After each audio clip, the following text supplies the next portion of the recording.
What's going on, everybody? This is the Talking Texas podcast. My name's Daniel. It's your boy HH. On the line, we have one of Half Hope's regulars from the Double H Sunday Hangouts. We got A1. What's good, man? I'm happy being here, man. We appreciate you taking the time out and coming on the podcast to kind of talk about Arsenal a little. Remember to follow us on the social medias, Twitter, Instagram, Facebook, all of that. If you're on Spotify, give us a follow. If you're listening on Apple Podcasts, subscribe. It's free. What are you doing? Also, leave us a 5-star review and we'll read it on the show. And if you want to support the podcast out monetarily, we have a Patreon page where you can pledge any amount. $3 is probably the best one. We're going to start doing some FIFA stuff. The people wanted it. People wanted like a FIFA career mode or whatever. So we're going to start that. If you're already a Patreon or you're going to be a Patreon, go onto the account and leave us a comment. Like, what club do you want us to start our career mode with? But yeah, we will leave that to a poll. Check us out on Patreon. You get 30 to 40 extra minutes of us in video format now, which is kind of dope. So, A1, where can people find you on Twitter before we get started? Yeah, my Twitter is Odds First, so AUDZ1ST. Cool. All right. So let's get this started. We got a lot to get through this week. The main match was obviously Manchester City going to Anfield to play Liverpool. I'll start with Half Hope. What were your first impressions of the game? Like, what did you think would happen? And I thought that the game would be a lot slower. I thought City would control the ball a lot more. I think I was shocked by how fast and how open the game was. And because the game was so open, I think that is what suited Liverpool a lot more. I think the quicker, much more open game was a kryptonite for Man City. And I just think, once those incidents happened, it changed the complexity of the game, i.e. the handball or not handball, the Fabinho goal. And once that happened, and City now had to chase the game, and because it was so early on in the game, it basically just made for an exciting game. Basically, I thought it would be a lot more like the games were last season. So yeah, I agree with Half Hope. I did think it would be more tighter. The way Liverpool started, it hasn't been the way they've been like recently. Now, recently, they've been more tight at the back, but that game, they were literally pressing, especially like in midfield as well. I think that's where the battle was in midfield, and Liverpool won that midfield battle. And yeah, for the first goal, I don't know how that wasn't a handball, and the counter attack from there to Man City's area and for the goal as well, which I personally feel Bravo should have saved, even though it was a good strike. But I think if that's Edison, that's a save, and that's a little warning for Man City to fix up. But as soon as that first goal went in, then the second goal went in after, I felt it was game over for Man City. Do you guys feel like the handball should have been called for Silva? Do you think it should have been maybe a handball for Trent Alexander-Arnold? Like, what is your opinion on the handball incidents? If it's for me, I wouldn't give it as handball because I think like the handball rule is whack. But by the letter of the law, Kimpembe was punished. Several other people have been punished. And because I think Danny Rose was punished as well when it didn't make sense.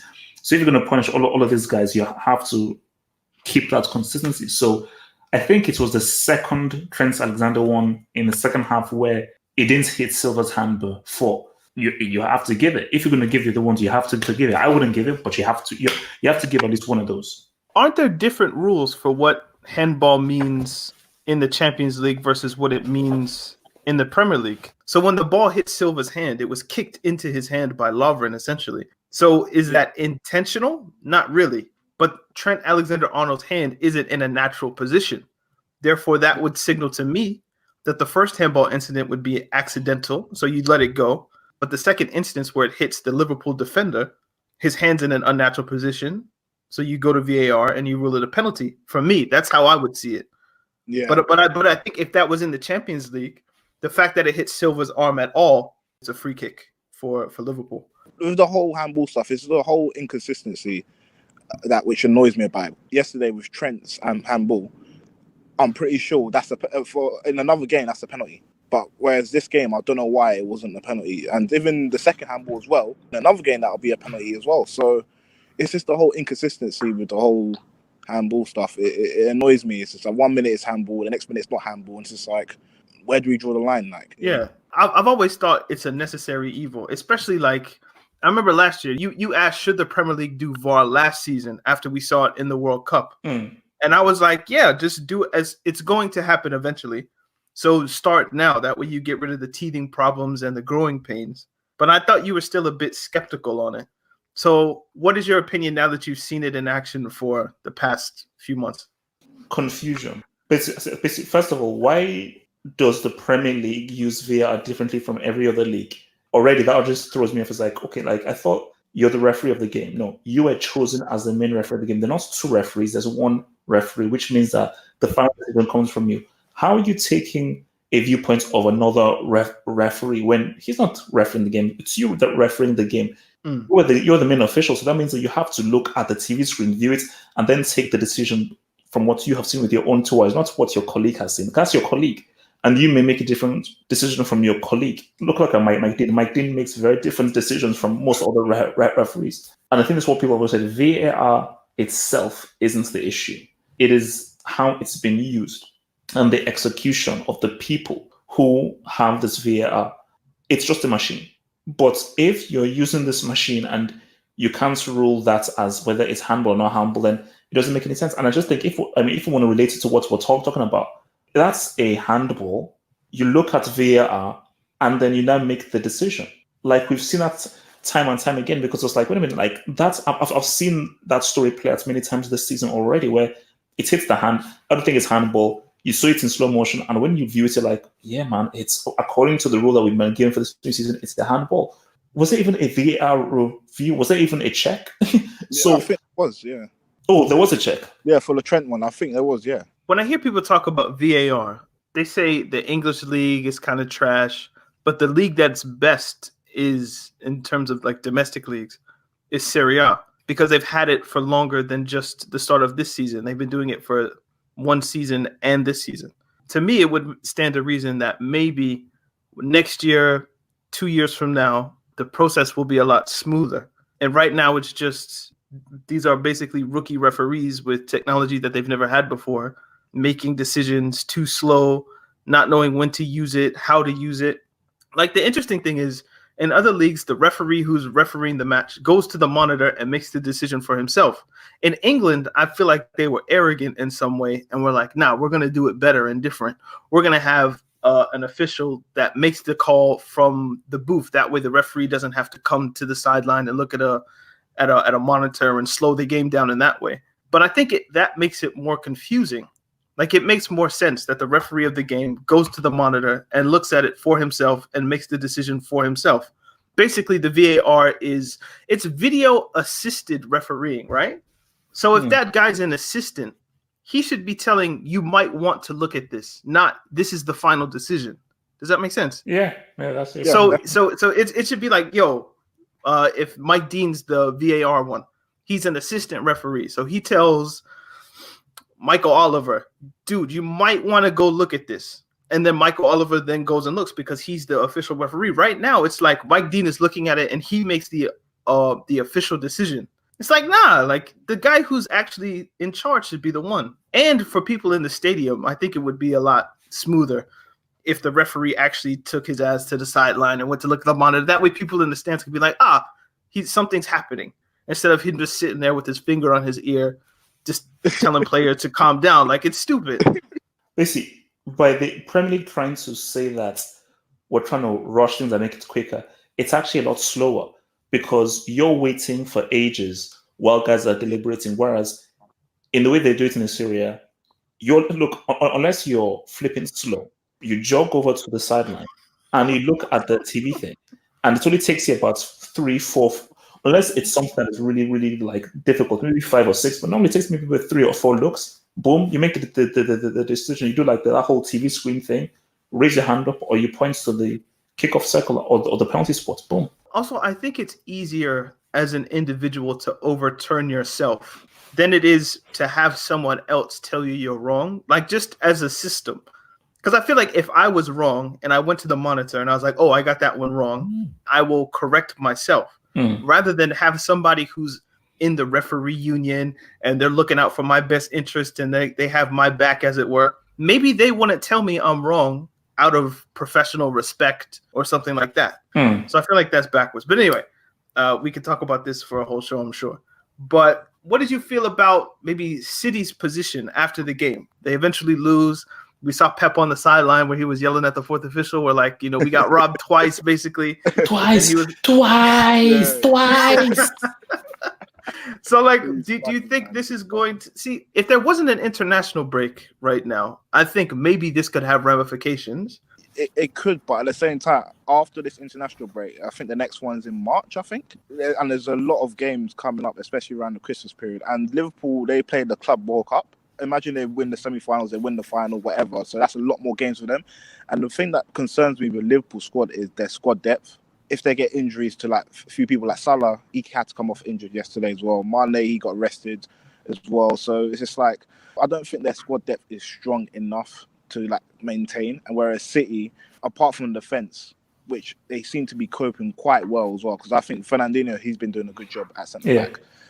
And I think in January, all City needs to do is buy a centre back, and then they go again, because in other parts of the pitch they're stacked. So I think as the season goes on, I think City could get stronger, whereas Liverpool, unless in January they get players, it could be a problem for them. And especially if, say, Salah, he's getting these little injuries, reoccurring injuries, that could be a problem for him as well. Because yesterday, Salah and Mane, I personally feel they had a quiet game. Even though they both scored. I feel they didn't run City ragged as they usually do. So I guess the question is, does this game have more consequence long term or in the short term? I'm not sure how much consequence it's really going to have, because I still feel like if this 9 points gap is too early on in the season. So I think maybe it might be a short, because I don't think it's going to, because I just feel like if this was, because remember, Liverpool were like, when Thingy lost to Newcastle, they were 8 points clear. Yeah. They were 8 points clear, and we all know what happened afterwards, so it's like 9 points seems large, but we've not even yet reached mid-November yet. A lot can happen from now to then. Draw here, loss, draw here, boom, and then I think so. Obviously, City just have to keep on winning. Now, any points that City now drop, it's not going to be even much more. So basically, City cannot afford to drop any points whatsoever from now until they meet Liverpool again at the Etihad. So I don't think this result is going to be this is going to have as much effect as people think it should. The way you guys are framing it, it's Liverpool and City, although City are fourth. So Leicester and Chelsea have nothing to say. Maybe they might take points off like here and there, but there's no way any of those two clubs can win the league. It depends what Chelsea do. It depends. If Chelsea beats Man City, then A1 quiet. If Chelsea beats Man City, like, then I think it could be a 2-horse race. I feel like if Chelsea beats City, then it's just Liverpool by themselves.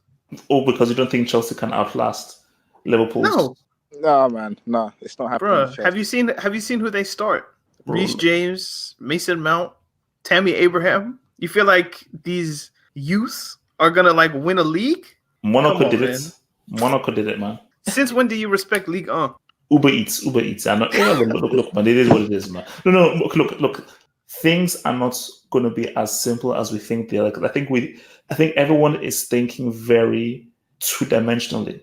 It's Liverpool. They got 97 points last season. They're 9 points clear. They look to be even stronger this season than they were last season. City, they've fallen by the wayside. Pep looks like if he needs to be admitted into a psychiatric ward. Who the hell are these Chelsea youths? But I just think that there's going to be much more twists and turns. I don't know exactly what's going to happen, but there's going to be a lot more twists and turns, and it won't be as simple as Liverpool just walk the league. It's Liverpool and City. Chelsea, big game so far, they haven't really impressed me, Chelsea. Winning at home as well, that was a little bit of an issue. They seem to have gone past that, but now it's just the big games, how they do in big games. And Leicester, I just see him challenging for top 4. I can't see him going for a title, even though Brendan Rodgers, he has been in a title race before. So, he's got that experience, and also he's won titles before with Celtic and whatnot. But title race-wise, it's just Liverpool and City. If only to talk about Arsenal, let's talk about Leicester. A1's an Arsenal fan, so I guess I should just let you talk about this. Like, do you think that game had any significance past just the result?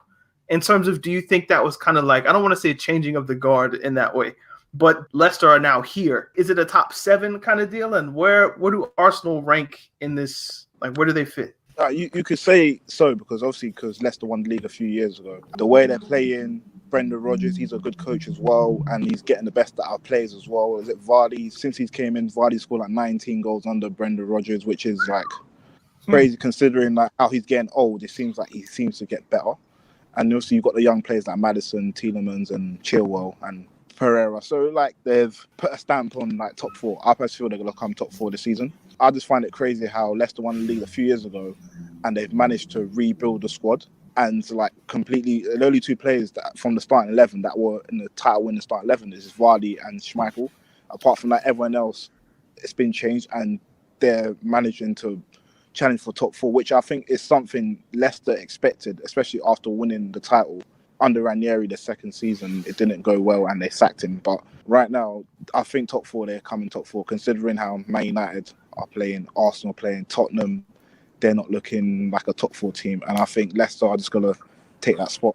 I still feel like, let's see what December brings, because they're not going to keep winning from now on to the end of the season, and they won't have the kind of consistency that that Liverpool are going to have or City are going to have. So I wanted to see what happens when these guys struggle and when they get into a tight spot, which they will, and how they react from there. But I think Emery is going to get sacked soon. I think it is too much. So if Emery gets sacked, how much will that destabilize Arsenal? How well will Freddie Ljungberg come when coming in? United, forget about those guys. Tottenham, forget about those guys. So the path is pretty much clear for Leicester to not pretty much get this top four. The path is clear. Talk about Arsenal, bro. Like, what's going on? What are the issues? What do you want to happen? Good evening, A1. Good evening. Good evening. Good evening. We're going backwards under this manager. When we got linked to him at the start, before we got him as our manager, I said no, I do not want him, and I said the reasons why. Arsenal board, they wanted someone that values the club, that knows the club values and whatnot, the way we play and whatnot. And he's totally opposite. He's totally not that type of manager. And even in his interview, when he first became the manager, he's talking about he'd rather win games 5-4 than 1-0. And when a manager says that, all right, cool, there's something wrong. But at the same time, you think to yourself, 5-4, you're attacking manager maybe. Maybe you're an attacking manager, but defensively not good. Or vice versa. If you say I'd rather win 1-0 than 5-4, to me it shows like you're more of a defensive manager that, if the chance comes, you take the chance, but you rather keep a clean sheet. And I just feel he's neither. Like, he's nothing out of defensive and attacking. He's nothing. Like, you don't know what he's doing. And I think as time goes on, the players are getting more and more demotivated by him as well, because goals are drying up for Aubameyang. We don't create chances.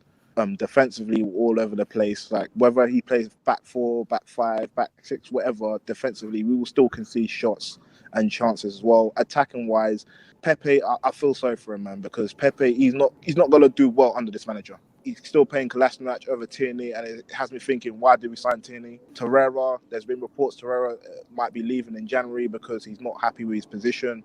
He's been asked to play as an attacking midfielder, even though I do see what Emery is trying to do, pressing from the front, but you can't do it with Torreira. I've seen it happen at PSG where he tried to do it with Verratti, tried to play Verratti as a number 10. It's just like, Verratti's not a number 10. Some of the decisions he's making is just truly just baffles me. And with the board, it's down to them now, because everyone knows Emery's not the right man for this job, and it's down to the board to make a decision and sack him, whatnot. But do I feel this board's going to sack him? No. I don't know why. They must think it's a risk, because I'm hearing reports already saying that apparently he's got 6 more games left. See, I'm thinking, why wouldn't you just get rid of him now? Like, it's the perfect time. It's an international break. Yeah, you just lost to Leicester. You haven't won a game in God knows how long. Like, drop him now. But maybe, and again, I felt this with Wenger. It's like, I don't think this board knows who to get. And then they ended up getting Emery, which kind of confirms the suspicion. So maybe they're in that position again. Like, if we get rid of him, who do we get? These guys were handed basically like a money-making machine in Arsene Wenger. He would take scraps and get top 4 and then get you into the Champions League, knocked out in the round of 16, and just rinse and repeat for like, I don't know, six straight years.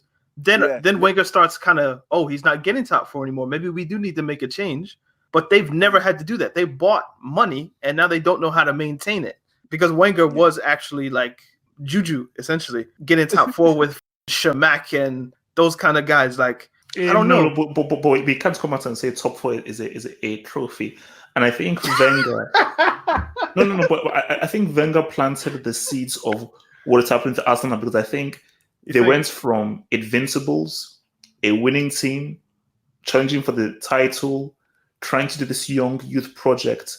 And so let's get top 4. You know what? Top 4 should not be something that we should be proud of. So once you allow that just to ooze into the team, that team, the club, they lose that kind of winning mentality. So now they're like, a mentality for the past 3, 4, 5 years has been top four. So I think, and now they're stopping out of top 4. Which now it's Europa League. So how far do you let this slip, man? Also, as well, you're now hearing me because a friend of mine sent me this thing about apparently Aubameyang was sort of like in a crash or something before the Leicester City game, and now people are like, because Arsenal fans are now angry with him and everything. And my friend said, you know what? They're angry that Aubameyang is getting too close to Arsenal fan TV or something. Yes. So basically, the thing here is that if Arsenal lose Aubameyang, they have to fear for their club. Because Aubameyang is pretty much almost single-handedly keeping them afloat. You get rid of Aubameyang decides to leave. Yeah, pretty much. And that's not even an exaggeration. Like, realistically speaking, they're like mid-table. You take away Aubameyang's goals and his contribution, Arsenal are mid-table because you're not getting the goals from Lacazette or from any other person. So, I feel like there's a good squad in there somewhere, though. We've got a good squad, but I just personally feel under a different coach, maybe more attacking coach, it's better than a mid-table team, is what I mean. Like, it's better. It's better. Even last season, I personally feel with the squad Emery had last season, he should have got top 4. But the last 8 games, I don't know what he decided to do. That Crystal Palace game, man. Then we got players like it's things like that, and I think Emery, it's all on him because the squad is there. The squad is there. It's not like last season you could have given a benefit of the doubt saying it's not his squad, whatever, cool. But this season it's his squad. Everyone's basically fit, and he's still picking the wrong lineups, the wrong formations. Like even like Chambers after Leicester game, he's like, "Oh yeah, this was a new system to us," and it's just like, why are you playing a new system? Like sometimes, like not sometimes. He said that. You know what? No, this was my problem with this guy. Because I remember a lot of people last season, if you just kind of compare Sarri with Emery, a lot of people were complaining about Sarri. Like, this guy never changes his formation. 4-3-3 every time. You're down 5-1. Even me. You're not going to play 2 strikers? Like, put 2 strikers on. Like, put on Giroud and just whomever. Like, in my head, I was like, why isn't he changing the formation? But then I look at Arsenal. And I'm like, this guy, he played back 3. He played back 4. He played with 2 in midfield, with 3 in midfield, 4 in midfield, 2 strikers, 1 striker, 5 strikers. He changes the formation so much. How can you embed an ideology, a philosophy, a way of playing in a team if you change it every week? Yeah. And I think Lampard is reaping some of the benefits of what Sarri was doing with that 4-3-3 because the team had a way of playing. And all Lampard had to do was kind of tweak it a little bit, like just play 1 midfield deeper, one midfield a little bit higher. And that's basically the Sarri system. And then he adds his own little magic or whatever the case may be. Emery, it's like, bro, he's played 4-3-3, 4-2-3-1, 4-4-2 flat, 4-2-2 diamond. Just like 3-5-2, 3-4-3. It's just like, how many formations are you going to try? He finds it fun, I think. I just think he just enjoys it. He enjoys He's like somebody on Football Manager that doesn't know what he's doing. I personally feel in his mind, he thinks he's doing the right thing. Some of the decisions he makes is just like, what are you doing? Even at times where we're losing or we need a goal, he will have like strikers on the bench and not bother bringing them on. Like it's just like, mate, it's like, come on, like I just think in his head he thinks he's making the right decision, but in reality he's not. Do you know what it is? Do you know what has to be annoying? It's like Arsenal have a team to where, especially against clubs like maybe not Leicester at this point, but I want to say Leicester. I want to say like Crystal Palace and Wolves. Like you have a club that can implement or enforce a style upon a game.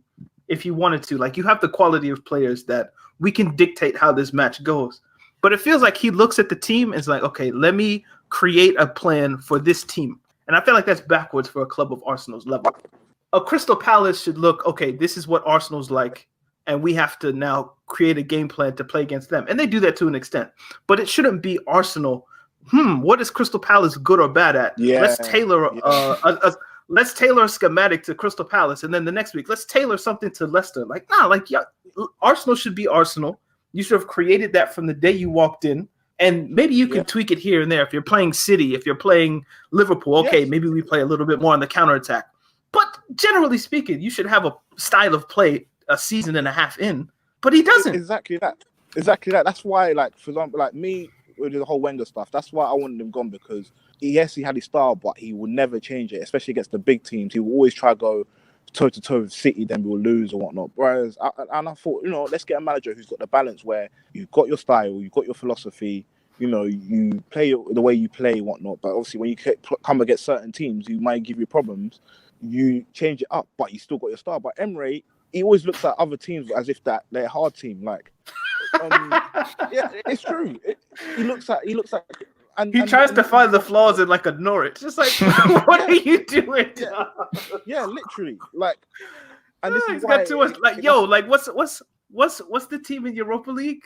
Victoria SC or something? Victoria, yeah. Yeah, how are you tailoring a plan to these guys? Yeah. Come on, don't be rude, man. Don't be rude, man. Don't be rude. And yeah, it just totally shouldn't be like that at all. And it's like, what is annoying is the fact that these smaller teams are coming to us. Usually they would come to us, they'll partner us, and we'll find it hard to, break them down, and we'll be annoyed. Say if we draw, we'll be like, oh, maybe the keeper was good, or they parked the bus. Like, now, these smaller teams come to us, they actually come at us, and they're having shots and creating chances. And it's just like, what? Like, really? Like, even like Burnley, a team like Burnley, you expect them to come to us here and just play long ball football. Yes, they'll play a long ball football, but Burnley will actually create chances against us. And I think they end up having like 18 shots at home. He said they're having shots. Yeah, and it's like, really? They're having shots against us. Yeah, even like what's it again? Against Watford. And that was like the worst team in the league at that time.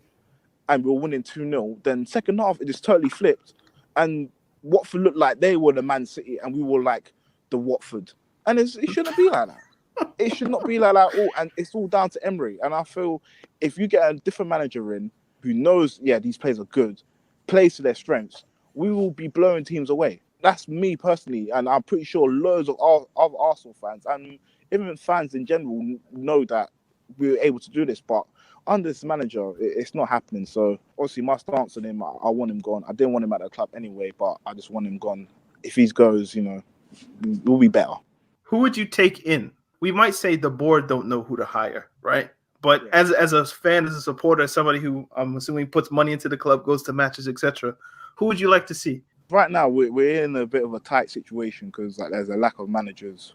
Me personally, I think it's time we should just get Jose Mourinho. People are talking about get Jumba, get Arteta in. Like, I do not want to take that risk, possibly getting these guys in and we don't get top 4. In terms of coming in now, I'd rather get Mourinho in. I don't want to get Allegri because, Allegri, I think defensively make us better, but I still feel with him, like, it's a bit boring as well. And I do feel he may need a pre-season where the players can get his philosophy and whatnot. And I feel with Mourinho, he knows the Premier League. A lot of people are saying that, he cussed Arsenal, yada, yada. But the thing is... he did. But the thing is, he did. I know he did. He did. But at the same time, when he was at Man United, he cussed Chelsea. So I feel with Mourinho, if he's at Arsenal, he's like, cool, I'm an Arsenal man for now. So any guy, any team can get it. Man United, I can cuss you. Chelsea, I can cuss you. Right now, I'm at Arsenal. But I think, obviously, it's the third season syndrome or whatnot. But I just feel, with the first season syndrome, it's something I've been thinking about, I don't know if I'm totally right or not. It's just like, when he comes in his first season, he does well, he sets his foundation, he gets the team solid, whatnot. Then second season, that's when he wins the league. Then the third season is when he has his all outrage and whatnot. But I always notice, I think in the second season, he always gets a contract extension. Then when it comes to the third season, that's when he starts going all this and that. He gets the extension and then he implodes, and then he gets a payoff, bro. It's a good business model, Yeah, and I feel that if Arsenal do hire him, just don't give him that extension. Just say 3 years, and hopefully within 3 years there'll be managers around. We're able to see like, okay, cool, maybe he can come and take over after Jose Mourinho. Just don't give him that extension contract. But I think right now, of all the managers here available, just go get Jose. I think if Jose comes in, he knows what to do with the squad, and we'll get the best out of this squad. Maybe not the best, but he'll be doing much better than Emery, and I think we get top 4 with him. Have hope. Would you sanction your boy to manage Arsenal, or would you want to keep him away? Bro, I think it's a smart. If Arsenal want to win, I think you get Nkomo. I mean, I think Nkomo needs to head to Bayern, but this flick guy looks to be doing all right with Bayern. But I think that, look, man, Arsenal guys, I think for Arsenal, they need a shift change because Emery was still pretty similar in his philosophy to Wenger.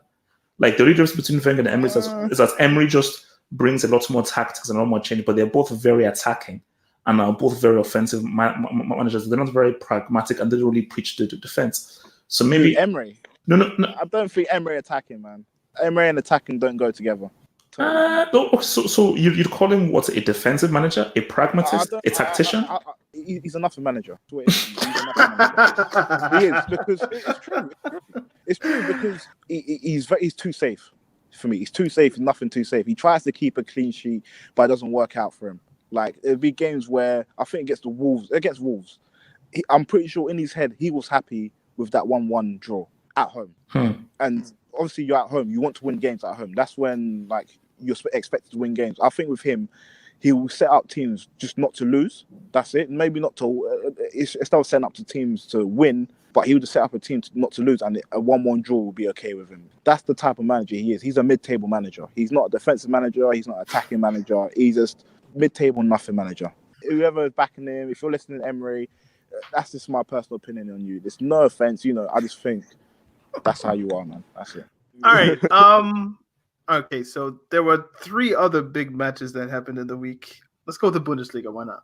How many times do Borussia Dortmund have to get beat at the Allianz Arena for people to kind of understand that it's not close? They got beat. They get beat 4-0, 5-1, 6-0, 3-0. It's like routine. They just go there and get slapped. Every time I tune in because maybe this is the time that Dortmund can do something, but they never do it. They're a lost cause, man. They're a complete lost cause. Like forget. I mean, these guys. I mean, come on, they're clowns, man. They're clowns. Do you know what struck me? I was watching the game and I already knew the result. I think Leicester Arsenal was at the same time, so I watched that one instead for whatever reason. But I know why I watched it, just to watch the train wreck. But but I had the game recording on the DVR, so I went back and I watched it. And what struck me was just the routine nature of the 4-0. Bayern didn't, other than like one spell where they scored 2 goals in quick succession in the second half. Bayern didn't play that great. Second half, they gave them that walk in the second half. Man. Like it should have been 6 or 5. There was a short spell where I felt like, oh, now they're on top of them. But that was like it was maybe like 5 minutes, 6 minutes, maybe. It made me worried for Dortmund because if Bayern don't have to reach like it wasn't like Spurs the second half. It wasn't like that. It was just they were just playing a normal game. And they won 4-0. It lets me know that Dortmund are in trouble. Yeah, because Bundesliga is kind of tight right now. Mönchengladbach's back there, the top of the table. I think 3 points clear.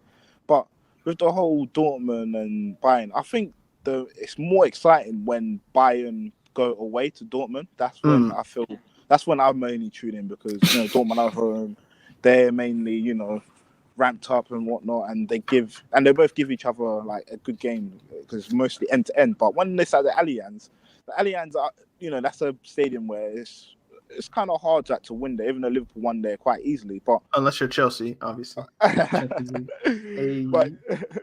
But yeah, it's so weird that Bayern can go through all these like a bad stage, whatnot, and when they face Dortmund at the Allianz, it's just a big victory. And what's concerned, and I was a little bit surprised because Dortmund, what they done in the week as well when they came back against Inter Milan to win 3-2. So I would have thought they'd been amped up, but it didn't happen. And I didn't watch the game, but I saw that Jadon Sancho got taken off after 35 minutes. So I thought, he's a injury, and I looked it up, and it's like Favre said that it wasn't an injury. So I think that right there could be a little bit of a problem, because especially with the whole, Sancho's been linked to English clubs and whatnot, and past few games he's been benched, some games he hasn't played.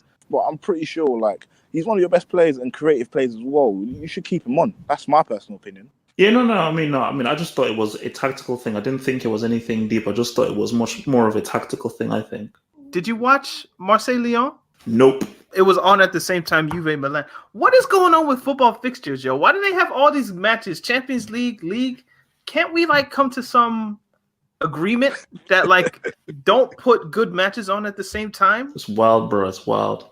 It's annoying is what it is. Because I can't watch 2 games at once. I can try, but it's hard.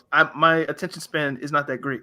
So I chose to watch League One. Payet had an incredible first half. Yeah, like there was this one piece of play where Bertrand Traore was running down the right wing. Payet tackles him from behind, collects the ball, then runs maybe, I don't know, 50 meters, gets a pass.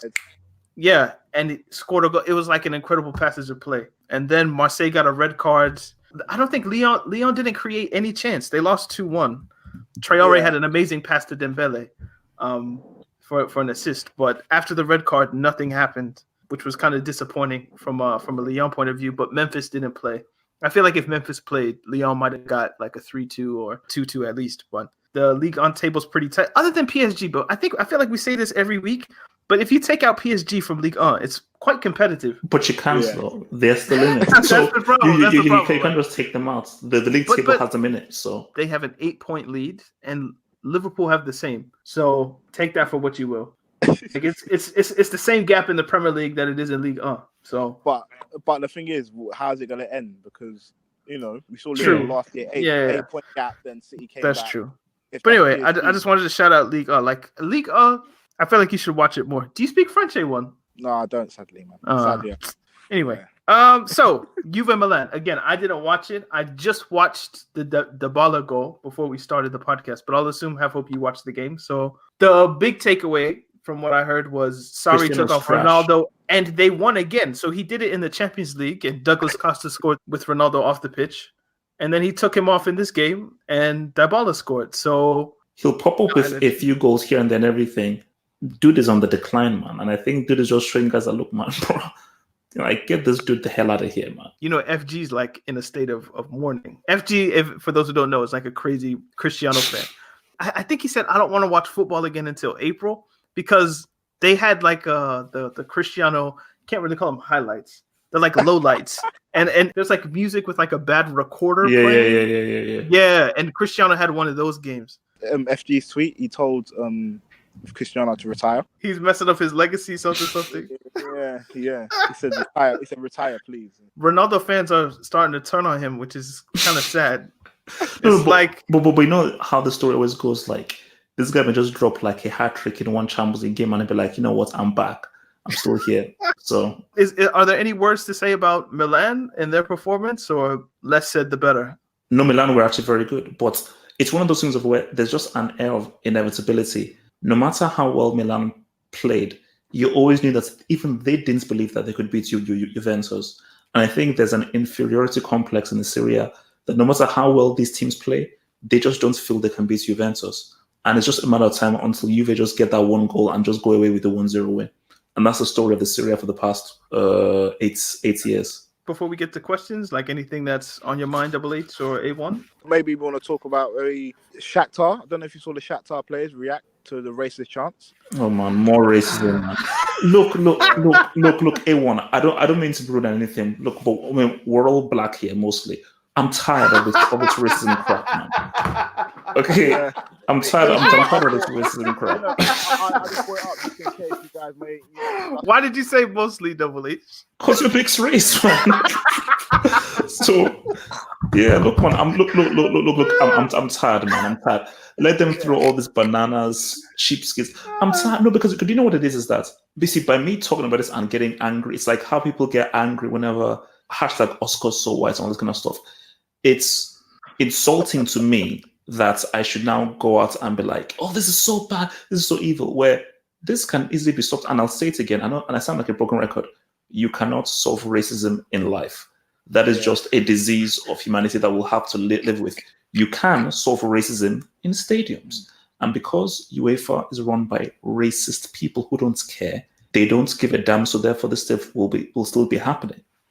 This stuff has been happening since I was watching football back in the 90s, man. And it's not changed because the people who can change it don't care because they're racist themselves. So why should I care? No, the reason why I brought up because the reaction, two players, the way they reacted, they end up getting red carded. So like one of them, like he swore at the crowd, got the ball, picked up and booted it into the crowd, then he got red card. Then his friend, or I think not his friend, like his teammate, I think Tyson, he got sent off as well. So it's just like no, because those people, they're like, because they're not yet fully evolved mentally, they're like, wait a minute, racism is part of the game. Why are you being angry at people being racist towards you? Opposing fans being racist towards you is just part of football, and that's the scary thing. Did you see that the Brescia Brescia came out in support of the Hellas Verona Verona fans? Yeah, I saw that. It's ridiculous, man. It's ridiculous. Bro, I actually think there needs to be a conversation, because I know a lot of Brazilians and those guys. What conversation are we going to have that we've not had already before? Well, it's interesting because a lot of Brazilians, I know, they go to Ukraine and they play out there in Shakhtar. Maybe y'all need to stop doing that. Maybe if you're black, don't go to Italy.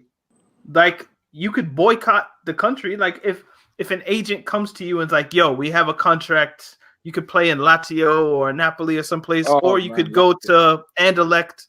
Go to Anderlecht. Like, there's no reason to go to Italy. That's true. I mean, like, you don't have to play there. If it's your only option, fine. So maybe Balotelli, I want to go play for my hometown team. If you want to deal with that, okay, fair enough. But if you have options, if I was an agent, I'd be like, yo, you don't have to go play in Italy. Like, we could go somewhere else. We could go to France. I'm not saying French people aren't racist, but at least they won't, like, throw bananas at you yet. You know? Well, obviously, it depends on where you go in France. I'm sure there's a situation in France where people have thrown bananas at black guys. But point being, like, it doesn't seem like I don't feel like in England, like, the Crystal Palace ultras would come out, and I say ultras in quotes. I don't feel like they'd come out in support of, like, the Chelsea people being racist. I don't feel like that would happen. Yeah. But in Italy, it's like, oh, you guys are super crazed football fans. We are too. We'll back you in your racism. Like, I don't think that happens anywhere else but Italy, maybe Russia, those kinds of places. So, like, don't go there to play. The ultras are the core of the club. Like, those are the fans that are there every week in, week out. Those are the real fans, in other words. So if those are the real fans, like, I'm not playing there. Or voice, like, they're the voice, you could say. Right. But again, as Half Hope says, we could talk about this every week. All right, so let's get into these questions, and then we can get out of here. Thoughts from Fuzzy Slippers at AJCool16. Thoughts on Erling Haland? Is this the next what's the name of that Portuguese dude from Atletico Madrid? João Felix. Yeah. So is this the next job? Because a Kai Havertz, João Felix, some other. Not everybody is going to be a Messi or a Neymar, and I just think, well, okay, also another game from Real Madrid, Martin Odegaard or something. Let these guys actually have a season where they're money instead of them living off media hype. That's what I'll say. With me, I think he's the real deal. Ooh. It may not be like superstar, but this season he's scored 23 goals this season so far, and this is with 5 hat-tricks, which is crazy. RB, Salzburg, Austrian League, cool, whatever. But if you're performing in the Champions League as well, you're scoring against the likes of Napoli and the likes of Liverpool or whatnot.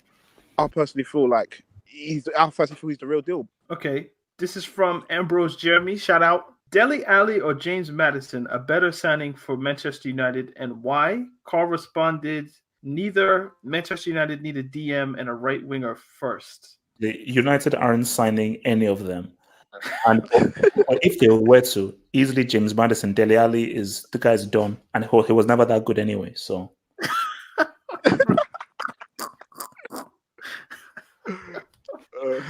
From Savlone? I don't know, man. I'm not sure of your at, so you'll know who you are. On current form, do Kovacic and Hakimi get in Madrid's current 11? Hakimi for sure. Kovacic, 100% Hakimi for sure.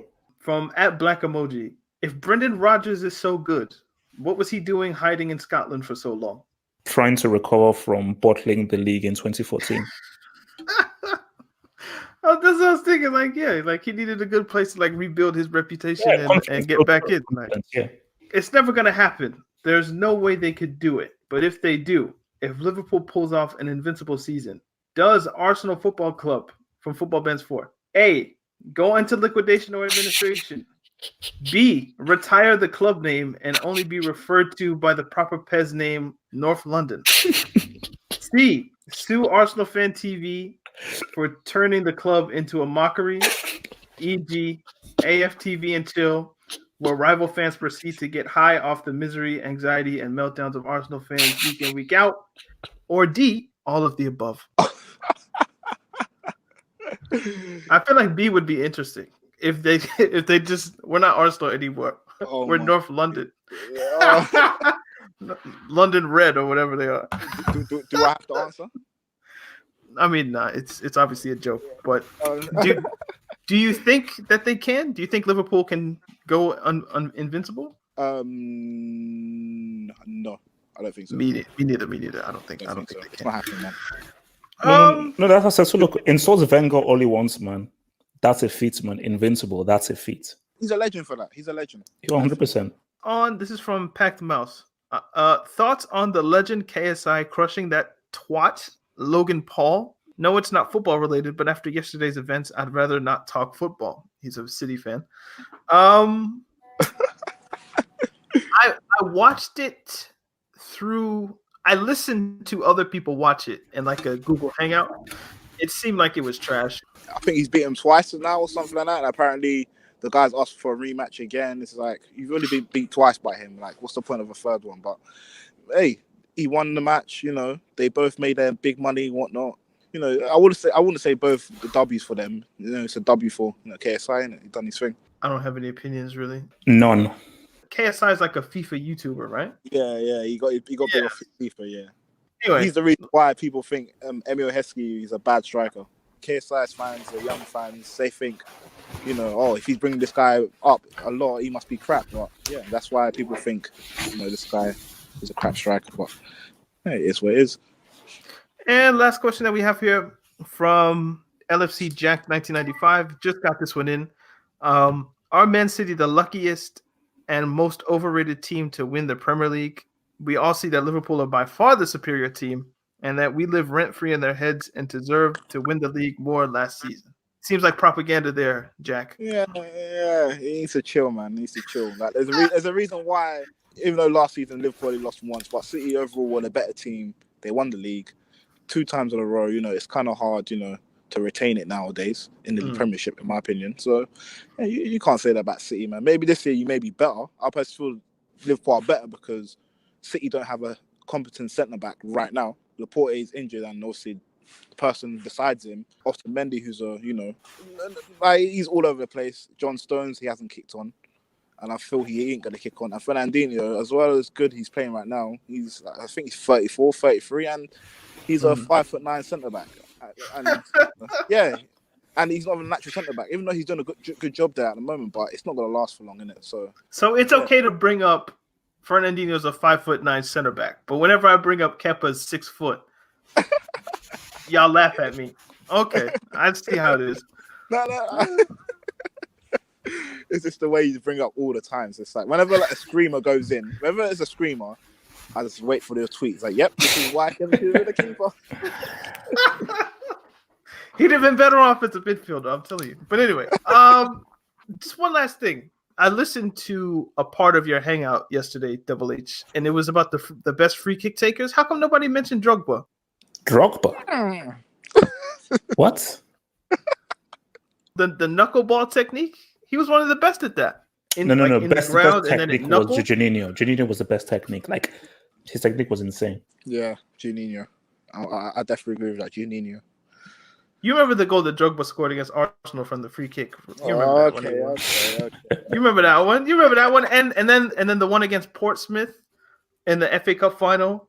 Anyway, actually, okay. Let me throw this out there then. Maybe this because you like it. David Beckham. Well, no. Look, I mean, it's like let's keep it real. Okay, let's keep it really real. I know this should maybe be an extra, but since A1 is here, look, let's just keep it real.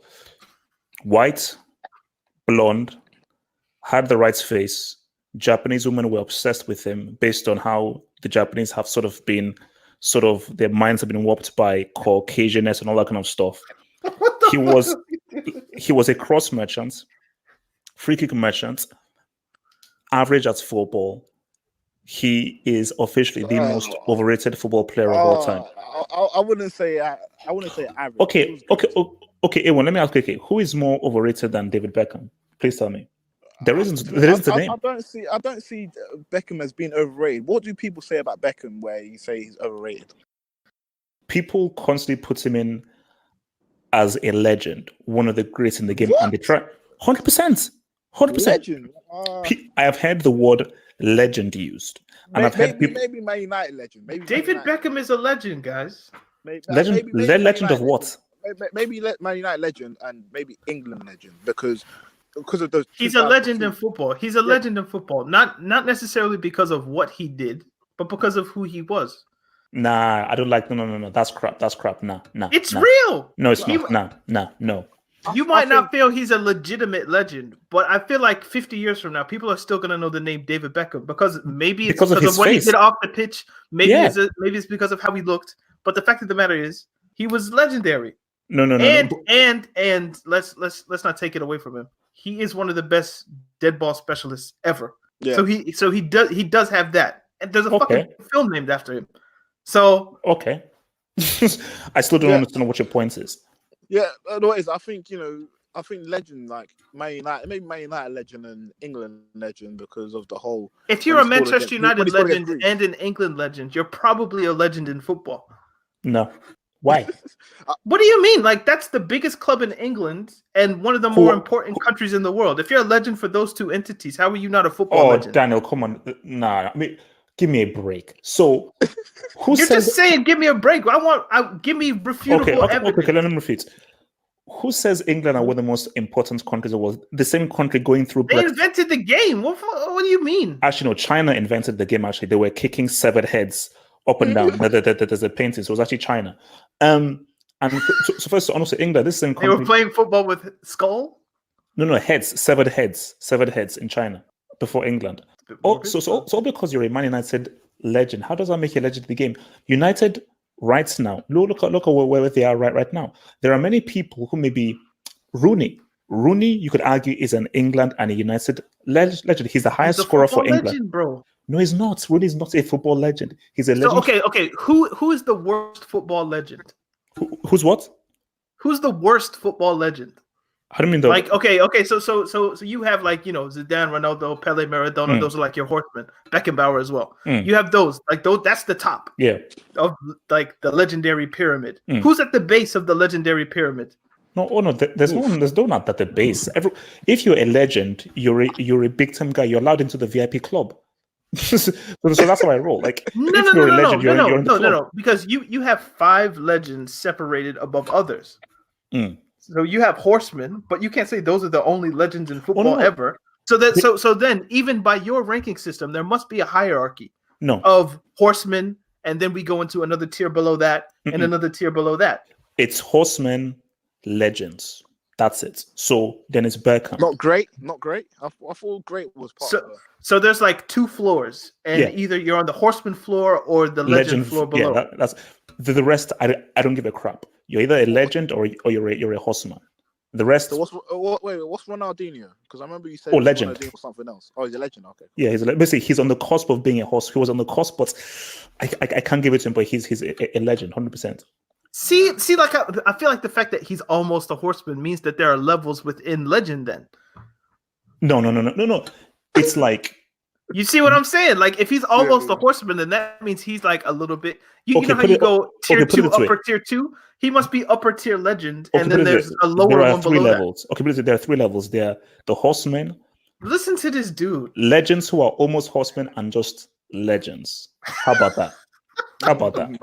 And I'm telling you, David Beckham is like on the level. He's in the house. So you're telling me that David Beckham should be mentioned in the same breath as Del Piero, Dennis Bergkamp, Clarence Seedorf, Edgar Davids? Are you sick? I'm telling you that he's going to be there. You might not like it, but that's insane. You're going to see him in the club. You're going to see him there. You might not like it. Then I'll throw him out. But you're going to see him there. I'll throw him out. That's why we have bouncers. I'll throw him out the club. Like you're not allowed at the club. Are you sick? You want? So David Beckham is eating off the same table as Edgar Davids, and Baggio and what? Yeah, Nah, he's having a laugh. I think he is. You're having a laugh. You might not like it, but I'm telling you, like, you might not like it. The way people think about David Beckham means, like, and I'm sure because of the media and the hype. It happened though, like history happened. Like what happened in the past happened. David Beckham has become an idol. I remember I was reading his. If you go on his Wikipedia page and you look at what Florentino Perez said when Real Madrid signed him, one of the first things he said was like, it's about his level of stardom. And then he talked about, oh, he's a great footballer, But one of the main things why Real Madrid signed him was because he was a star. And he was a star. Yeah, we could say he dated a Spice Girl. He was a model. He was doing underwear commercials, woo-woo. But the fact of the matter is, he's still legendary. He played 10 games, or maybe it was 14 games for PSG, and they put him in his in their Hall of Fame. He's in their Hall of Fame after 14 appearances. Because of his mid. Basically, I'm about the football. I'm not about any of the off-the-field stuff. So whenever I rank guys based purely on what you did on the field. I get that. And you might have a footballing argument. But if we're just talking about what makes someone legendary, David Beckham is legendary, whether you like it or not. Oh no. He's a legendary model. Cool. No, he's a legendary footballer who was a model. No. Football icon. Would you say football icon? Legendary football icon? No. He's a legendary model. He's not a legendary football player. He's a legendary model. I think he's got iconic moments as well, which should back up with the whole. Even though when he got sent off in the World Cup, he got the penalty against Argentina. That was an iconic moment. A penalty. Because the whole revenge. It was the whole revenge thing. Where you know how World Cup '98 he got. You guys are clutching at straws, man. No, it's true. Clutching at straws, my God. It's true. Those are, if you see the way it happened, where he got sent off against Argentina, England lost. He was England's most hated player. Then he became clutch, getting them into the World Cup with the goal against Greece, free kick. Then the penalty against Argentina, where that was the revenge. So was that in the knockouts or was that group stage? It was group stage. I was hoping that was knockouts, because then I'd be like, he has more than Messi and Ronaldo. You said it's not me. You said it, not me. Okay. This is okay. Are Messi and Ronaldo in the first floor? Are they in like the first level of the club? No. In your Messi is a legend. Cristiano isn't. So Ronaldo is out of the house. Yeah, he's out the house. He's out the house. See, now this detracts your whole opinion. I hope you understand that. Why? Based on what? It makes your whole opinion like null and void. Like I'm not putting Cristiano in the same room with Edgar Davids and Del Piero. I can't do it. Oh, come on, man. I can't do it. I can't do it. Tapping merchants. Stop it. Why? What's your reason? What is your reason? You've been sniffing glue, man. He doesn't exemplify football in the purest sense for me to put him in that club with those guys. Nah. He has over 700 goals, bro. Who cares? He's won how many Champions Leagues? How many Champions Leagues? Five Champions Leagues. 700 goals. So Euros. Cool. More. Name me more. Give me more. He has more accomplishments than Messi. Cool. Okay. More. Yeah. What else? He's got more confidence than. Also, he has bigger moments than Messi, and you're a moments merchant. Cool. Allegedly. Cool. How many moments includes a goal in the knockout stages of the World Cup? Messi doesn't have that either, and you're saying he's in the house, so you square it. Oh no. Like Messi, he's too talented to not be considered a legend. Like Messi's talent supersedes. I thought you don't care about talent. I thought you care about like what you do. Like not when you score. It's not how many you score. It's how you score. When you score. Didn't this dude score like 91 Gs in Where 1 are year? his goals in the knockout stage then? No, but basically, it's a whole thing of you're waffling, dude. It doesn't make sense. When a guy so exceeds something outside of my criteria, I can then say, you know what? You've even if you've not done the key thing, you've done enough. Cristiano, give me all the goals you want. I'm not putting you in the same in the goalpost like every time. Legend of my foot. Come on, now. Are you sick? It's like trying to grab a fish. It's like trying to grab a fish that's still alive. Like, my you foot, can't do it. The hell out of here, Cristiano, legend. Do you see a pattern though? And I've always noticed this pattern, bro. You don't rate Kaká, you don't rate Ronaldo, and you don't rate Beckham. Why? Quite interesting. You don't like pretty boy footballers. This is what it is. You're biased against pretty boy model model-esque football. This is the problem. Del Piero looks like a model. And not like the other ones though. So he didn't like lean into it. You know what I mean? Like Ronaldo's out here in like Tommy Hilfiger boxes and shit. Like he puts it in front of your face. Beckham the same. That's what it is. You don't like guys that are like football is something I do on the side. Bro, all I care about is what you do on that pitch. That's it.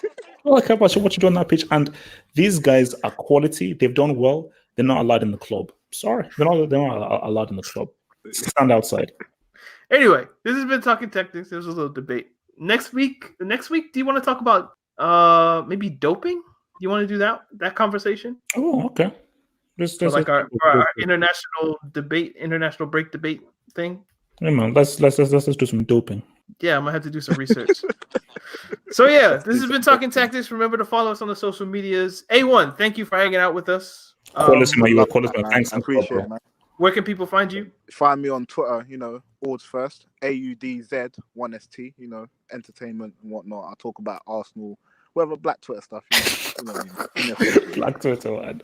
A1's link will be in the description. I encourage everybody to follow him. He's a really good follow. Some of the stuff that how the hell did he find this stuff? And if he just repeats some of the most.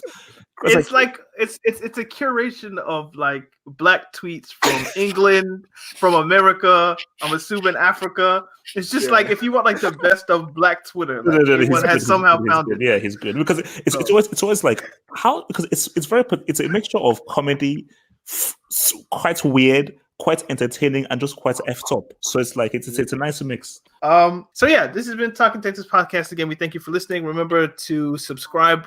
If you're listening on Apple Podcasts, follow us on Spotify if you're listening over there. Hit the hearts on SoundCloud. Share the podcast with anybody that you think would enjoy it. And 30 to 40 minutes of Talking Tactics Extra will be coming to you if you're a Patreon. I feel like that's all that we have to say. Talking Tactics Podcast, sometimes funny. Sometimes serious. Always football. Indeed. We'll see you guys next week. Peace. Stay black. Peace, man. Peace.